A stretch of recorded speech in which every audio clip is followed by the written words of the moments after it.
below zero hits us in life. Built for the cold, you say? That ain't right. Too cold for the average Joe, just right for those who hear the show. In the image of greatness you were made, but taught by the world to be played. A new generation, we're building. No victims, we're creating. Them haters, keep hating, cause Gen Zero, we blazing.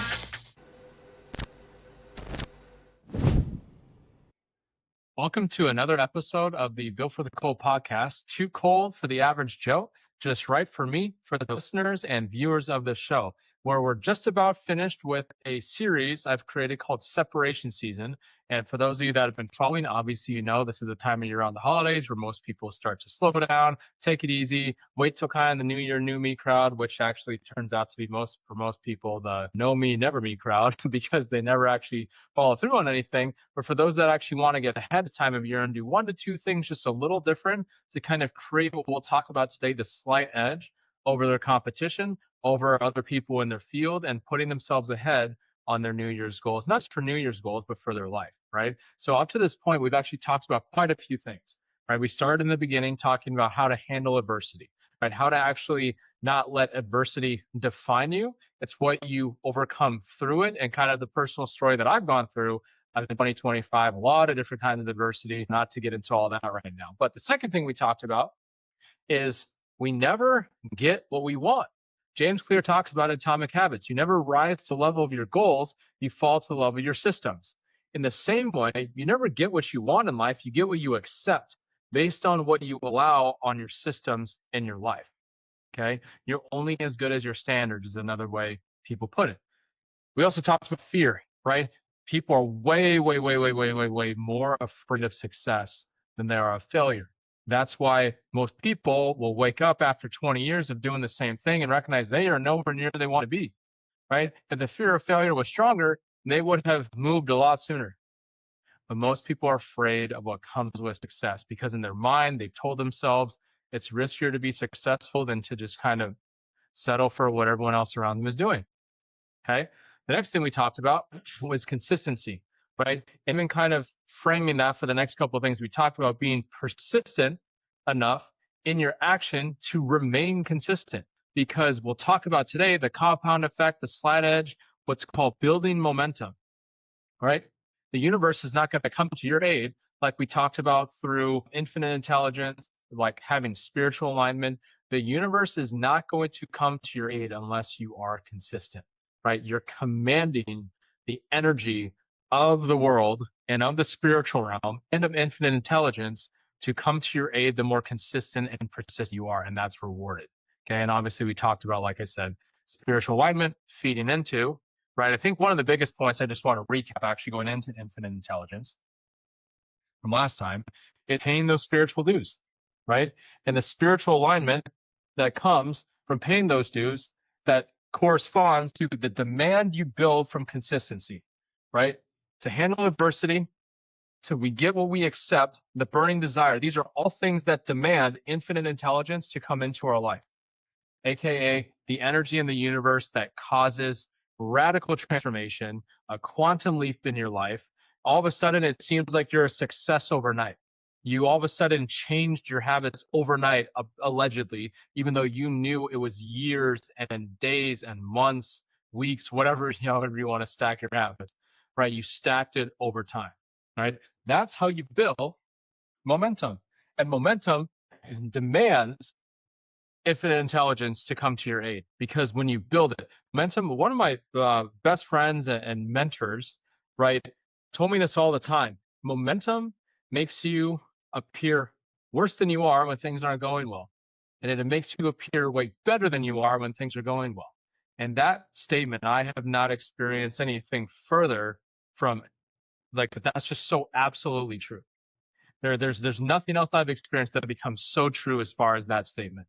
And there's books out there called The Compound Effect, The Slight Edge, these different books that talk about all these seemingly insignificant, small little things that you do on a daily basis, stacked over time, play such a massive difference. It's if a plane, right, is flying from LA to New York, right? Let's say LA's here, New York's over here, right? But if they're just off just slightly, little here, little here, little here, little here, just little bits. You end up on the side of the world where I'm at in Florida versus New York. Because it's all those little things stacked over time. You think they're insignificant. They're seemingly small, unrecognizable. It wouldn't make a difference on a day-to-day. People wouldn't really notice all those different things. And then that's how so many people 20 years later end up in a position they never thought they'd be in. Because momentum goes both ways. It's either working for you or it's working against you. There is no lack of momentum. It's going one way or the other. It's kind of like a boulder on a hill, right? So a boulder on a hill, let's just call this a hill, right? And you're trying to push this boulder. Sorry, bad picture, whatever. I don't even know what I'm drawing there, right? You're trying to push this down the hill. Well, when you have momentum on your side, once this ball starts rolling because you're pushing it, now it's not just going to move because you push it. It takes a little time to get things going. It takes 21 days to actually build a habit. It takes 90 days to sustain a habit.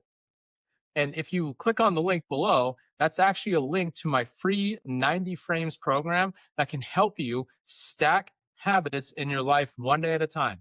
Each day is a frame. What you do in that frame stacks on itself the next day, the next day, the next day. There's grace days built in. But it's a free program that I've seen anyone that even pursues or attempts that, right, radically shifts the energy in their life, and the universe rewards them not just with infinite intelligence, with people and opportunities, and they just seem to get luckier. Funny how that is, just putting our position in a better way with the universe in alignment to actually allow that to enter our life. But going back to this analogy, right, once you get that boulder moving, it just starts to roll down the hill, picks up momentum. But if you don't do that, right, we just think, oh yeah, well, the boulder's just going to stay there. It's just going to hang out. No, right? More times than not, the moment that life hits you with resistance this way, that actually causes the boulder to go backward. And if you don't have anything to stop this from happening, this is what happens to a lot of people is one critical choice they make, one life event that happens, and they get thrown so far back, they don't have anything to stop this from happening. They don't have any opposite force working for them to push this and prevent it from falling so far and to push it back up the hill to go back down the other way. That's how momentum works. There's no other way around it. And especially this time of year, right? Think of it like this. I always kind of like to tell this story. So for those of you that don't know, I was a 400-meter track runner through high school, ran actually at one of the top sports programs in the entire country in high school sports, but I was on the track team in multiple varsity events, ended up being one of the top kind of 400 runners in the state of Oregon. But beside the point, I always remember the final curve in the 400 or the 200, right? Because what I was taught by Olympic coach, right? He was in the Olympic trials and stuff, and he was my coach, right? And he would teach me, hey, you got to use that curve as the slingshot into your final 100 meters. Right now, we are in the curve. We are in the curve that could either propel us with a ton of momentum into 2026, or we can just use the curve, kind of walk through it, mosey on through it, and all of a sudden the headwinds that come with life in that final stretch hit so much harder when we let off the gas around this time of year. And it becomes harder to ever pick up momentum. We lose it before we even start going into the new year. And that's why this is such a critical point for so many people every single year. They think new year, new me, that it's new day, new whatever day you want, to change it now, to do the habits that you know you've been avoiding, that you know are going to put you in a better place if you actually stay consistent with it. And just putting your head down and be like, I draw a line in the sand now. I'm not going to let all my past experience, my past perspective, how I did things before, keep pushing me down the other side of the hill. I'm ready to change that. And if you are, I'm very excited for you. Obviously, link below, obviously, to my free, again, don't charge for it at all. It's a free habits program. You're welcome to join our community, kind of check out what program's about, right? That's just a simple start. You don't have to do it. Just start small habits, small little things. Make your goal so simple and small that it almost feels stupid to do it. What do I mean by that? Hey, maybe if you've never worked out or you haven't worked out in like 10 years, why don't you just start walking for 5 minutes a day? This sounds ridiculous. You're like, how do you not have 5 minutes a day to go outside and walk, regardless of where you are? Okay. You start doing that for 21 days, you'll start to realize how simple that is, and it will like inherently put you in momentum to challenge yourself a little bit. All of a sudden you do 7 minutes, then maybe you'll do 10 minutes, then maybe you'll do like 12 minutes, whatever increments you want to do. Don't make it crazy, make it so small. But people so many times overestimate what they can do in 2 weeks and underestimate what they can do in 2 years, right? That's the reward of consistency and persistency as far as building momentum. Remember, it's either working for you or it's working against you. The compound effect, the slight edge, you're stacking things for you, or you're inherently letting things get stacked against you. There's no other way around it. So hopefully this helps. Hopefully it gave you some practical steps. And again, if you want to go back to actually my 10-step system, how to actually build consistency so you can build momentum, that was, I believe, episode 4 of this series, if you go back to that. So hope this helps.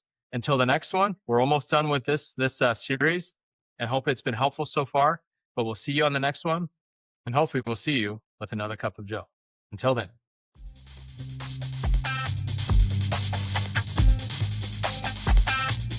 This is where winners learn to be great.